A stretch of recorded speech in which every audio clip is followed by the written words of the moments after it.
have several memories of the impression she made on me when I was a young child. I remember the Gleason's house in Echo Park, a huge garden with plants growing out of sinks and a clawfoot bathtub in the center of it all. I remember when they came to Skymont in their Volkswagen van. Rufus and Reynard showed me how the roof popped up, which was cool. But the best part was that in order to get to the van, one had to go through a series of rooms and hallways that Mardia and Redmond had created. Bamboo poles supporting walls of fabrics and sheets. I remember her smile, her infectious, open smile. When my family finally ended up back in Los Angeles, I began spending time with the Gleasons, visiting them in their apartment in the valley. One day we were sitting around the dining room table. Mardia was talking to us about something. I don't remember what it was, but I know that we were asking her questions about a story she had just told us. Even then I noticed something about her. She was incredibly available. She listened to us. She was present to us. She was the adult, but she was somehow more present, more accessible than other adults I'd known. There was a cracked window in its frame leaning against the wall behind her. Harlan, who was maybe 4 at the time and who possessed one of the higher-pitched voices a human being can have, kept asking his mother, "Why is this cracked window here? What's it here for, Mama?" I can't go that high. It was much higher. Mardia, who was Melissa then, turned to him, simulating his voice. "It's there until we can get it fixed, Harlan." I laughed. Looking back, I think it may have been the first time that I actually saw her as something other than just a parent, as an autonomous human being. It may have been the first time for me that I saw a parent as an individual, as a person to appreciate rather than one to negotiate past to get to the other kids. At the time, though, all I could recognize is that I laughed and I felt good being around her.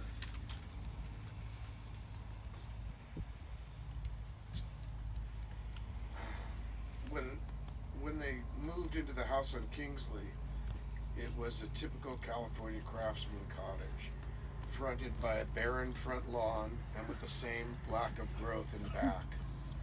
I spent so much time there, weeks at a time. I don't remember Mardia ever telling me that there were too many mouths to feed or that I wasn't welcome.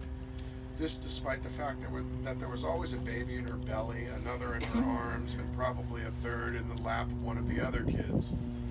I joined the family at the table and I helped dig the holes to bury the compost in the yard. Once or twice, really. I don't want to take the full credit. These guys did all the digging. And I wasn't the only one. My brother David was frequently there, and there were other kids too, regularly swelling the ranks.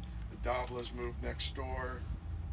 Mardia planted trees and bushes in the compost holes and over time transformed that property into an oasis in the middle of the city. Mardia was unapologetically Mardia. She was just herself, and it never occurred to her, didn't seem to ever occur to her to be anything else, nor that anyone else would expect anything different from her. Conform, what does that even mean? Sometimes this could be frustrating. Ask any of her kids about being late to events. And she would go on her own time, right to the end. At this point in life, I have been at the bedsides of many people as they prepared to cross over, and Mardia was hands down the toughest of all of them. She held out, wringing every bit of life out of life itself. I wouldn't be surprised if I were to learn that upon arriving in heaven, after welcoming her, God's next words were, "You're late."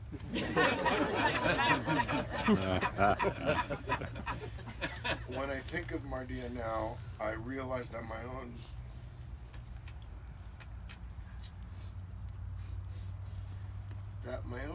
sadness is born of my own selfishness. Over the years, Mardia went from being the mother to my friends to a genuine friend of my own. I was always glad to see her and relished the freedom to drop in and spend time with her, to be pulled into the inevitable game of Scrabble. Oh man, that was tough too. She would take the letters and put them so you could see them. Her opponent, you could see the letters as she worked with them. If I had an E, I think it could be 30, 40 minutes before she made her move. Until finally it became a thing where I was, oh look, there's a better word here. Let's move on. I won again. I'm sad for myself, and I'm sad for her family, for everyone, for our loss, our temporary loss of Mardia. But I'm not sad for her. Mardia lived an incredible life. She experienced and shared so much joy. She brought so much life into this world. She was loved to a degree that I've seen no one else loved. To this day, Redmond is my example of how a man ought to love a woman. I have never seen a man love a woman as much as he loves her.